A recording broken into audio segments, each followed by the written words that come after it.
Hi, thank you for joining this brief overview on test-taking strategies.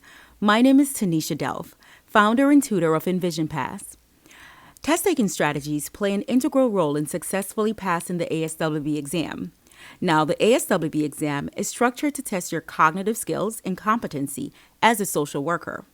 The exam consists of recall, application, and reasoning questions, all of which I will be reviewing. I will also be reviewing 4 practice questions and few of the approaches that should be considered when reading the questions. Now let's review the types of questions that are presented on the exam. The first one is recall questions. And recall questions are based on facts and are information that you can recognize or remember from readings. The next one is application questions. And the key to answering application questions is to place what you learned from your reading materials and apply it to the case scenario. So before choosing your answer, you're recalling the facts and analyzing the case scenario. These questions are asking what should the social worker do in a situation. And the last one is reasoning question. Reasoning questions require critical thinking and are case-based. Some are often lengthy and may include information that is irrelevant to finding the correct answer. These questions require you to think about what is the best approach to a situation presented in the case scenario.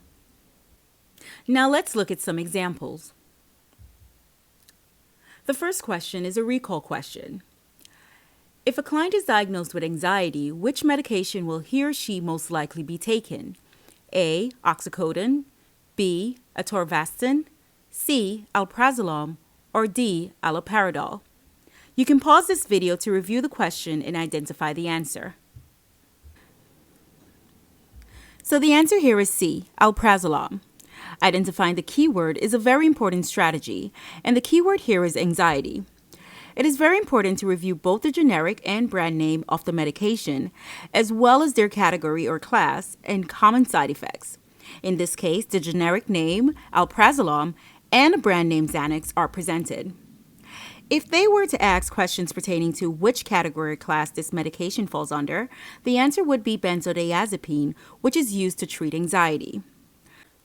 Now, to rule out other medications more effectively is to conduct what is called process of elimination. There are cases where you don't know the answer. However, on a multiple choice question, we know that the answer is right in front of us. So, process of elimination is as simple as finding and eliminating the wrong answer.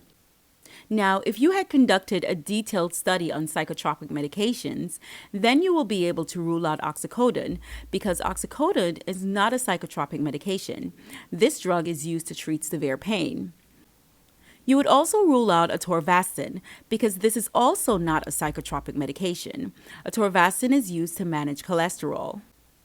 The next answer choice, alprazolam, is a psychotropic medication, and as mentioned earlier, it falls under the drug category of benzodiazepine, which these class of drugs are used for treatment of seizures, anxiety, and other conditions. And the final answer choice, allopurinol, which is also a psychotropic medication, falls under the category of antipsychotic medication.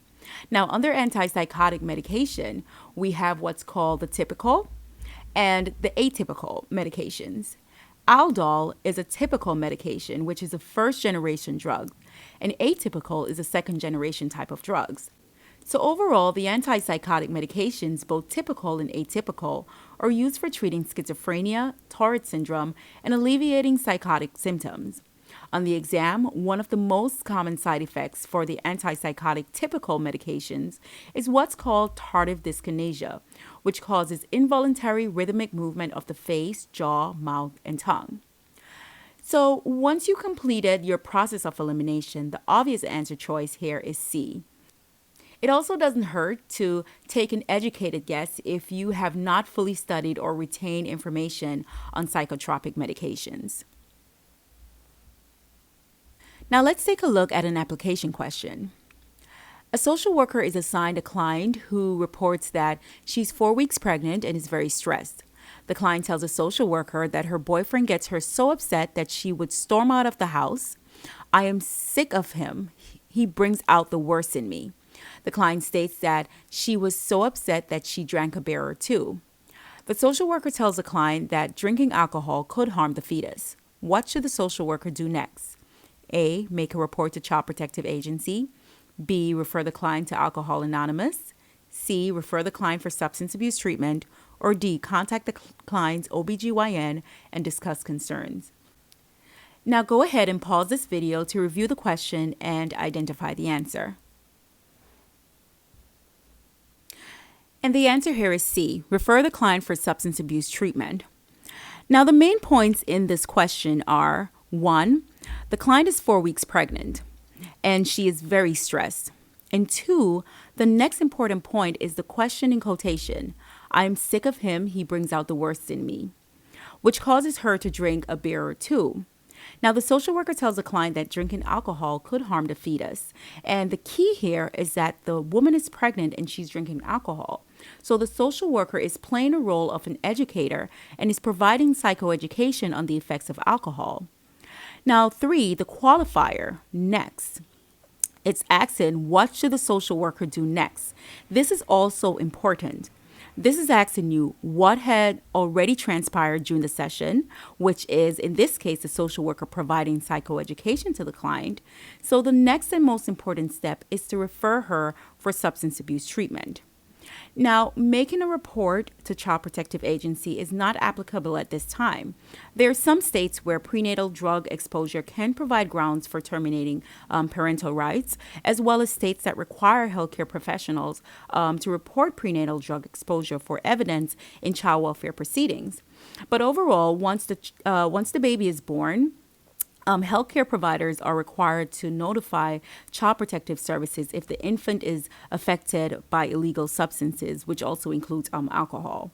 So in this question, it is important to treat alcohol or the substance abuse first to prevent any harm to the fetus, which may cause what's called fetal alcohol syndrome.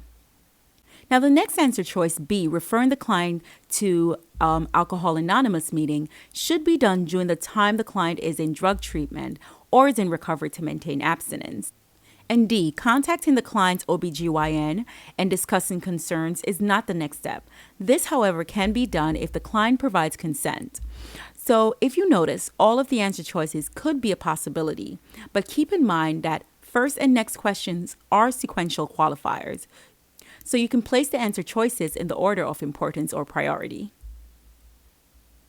Now let's take a look at another application question.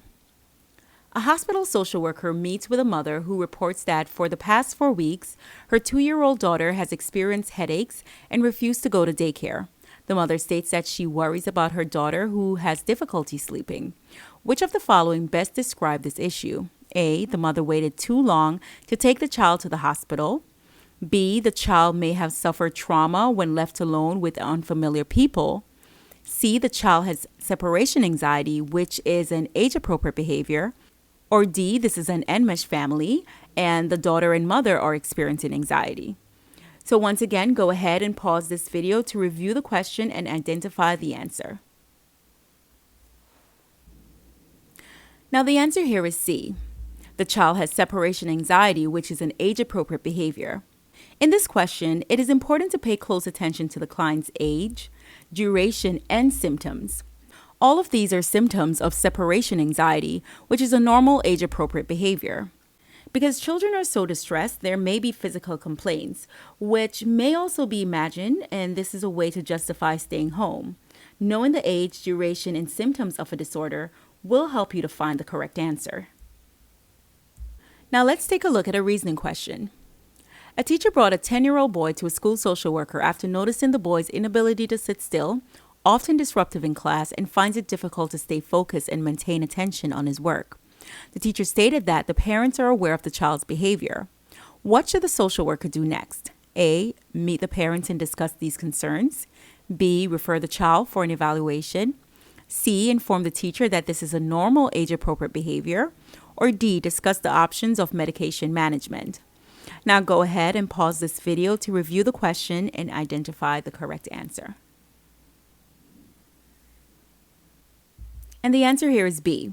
Refer the child for an evaluation. In this question, it is important to once again pay close attention to the child's age, as well as the setting and role of the social worker. So in this case scenario, this is a school social worker, so the session is occurring within a school. Also identifying the symptoms. And ask yourself, is this an age-appropriate behavior? So the child has difficulty sitting still and staying focused. And we're aware that there are some children that do have problems sitting still and are often disruptive and have difficulty staying focused while in class. So is this enough information? Also, pay attention to the qualifier next. What should the social worker do next? So if you look back at the line above that states the teacher stated that the parents are aware of the child's behavior, this will help you to eliminate answer choice A, because the parents already had met with the teacher and discussed these concerns. Keep in mind that the Social Work Code of Ethics is the core of the exam, and oftentimes we have to reflect back to our Code of Ethics to decide if this is an ethical decision. So read the Code of Ethics. And according to the NASWB Code of Ethics, social workers should provide services and present themselves as competent only within the boundaries of their education, training, license, certification, consultation received, and supervised experience or other relevant professional experience.